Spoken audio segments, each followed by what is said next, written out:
നമസ്കാരം. തൊടുപുഴയിൽ അമ്മയുടെ സുഹൃത്തിന്റെ ക്രൂരമർദ്ദനത്തിനിരയായ 7 വയസ്സുകാരൻ മരണത്തിന് കീഴടങ്ങി. നീണ്ട 10 ദിവസം വെന്റിലേറ്ററിൽ മരണത്തോട് മല്ലിട്ട ശേഷമാണ് കേരളത്തിന്റെ ഹൃദയത്തെ നൊമ്പരപ്പെടുത്തിക്കൊണ്ട് 7 വയസ്സുകാരൻ മരണത്തിന് കീഴടങ്ങിയെന്ന വാർത്ത പുറത്തുവരുന്നത്.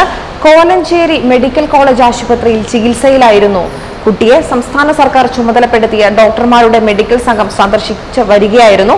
കുട്ടിയെ വെന്റിലേറ്ററിൽ നിന്നും മാറ്റാൻ ഡോക്ടർമാർ ശ്രമിച്ചിരുന്നുവെങ്കിലും അതിനെ അതിജീവിക്കാൻ കുട്ടിക്ക് സാധിച്ചില്ല.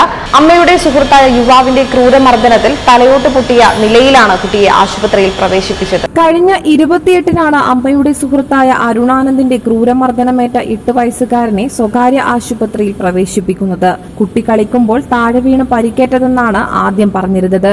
എന്നാൽ സംശയം തോന്നിയ ആശുപത്രി അധികൃതർ പോലീസിനെ അറിയിച്ചതോടെയാണ് ക്രൂരമർദ്ദനത്തിന്റെ കഥകൾ പുറത്തുവരുന്നത്. തുടർന്ന് വിദഗ്ധ ചികിത്സ നൽകാൻ സർക്കാർ തലത്തിലടക്കം ശ്രമിച്ചെങ്കിലും മസ്തിഷ്ക മരണം സംഭവിച്ച കുട്ടിയെ മറ്റ് ആശുപത്രികളിലേക്ക് മാറ്റുന്നത് അപകടമാണെന്നായിരുന്നു വിലയിരുത്തൽ.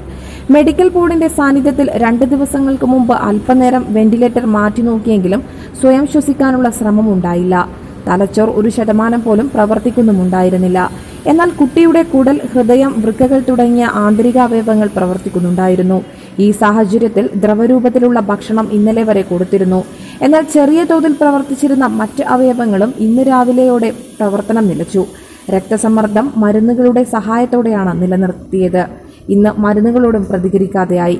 ഇതോടെയാണ് കുട്ടിയുടെ മരണം സ്ഥിരീകരിച്ചത്. വാർത്തകൾ ഉടനടി അറിയാൻ top news Kerala YouTube channel subscribe ചെയ്ത് ബെല്ലൈക്കൺ അമർത്തി ലൈക്ക് ചെയ്ത് ഷെയർ ചെയ്യുക.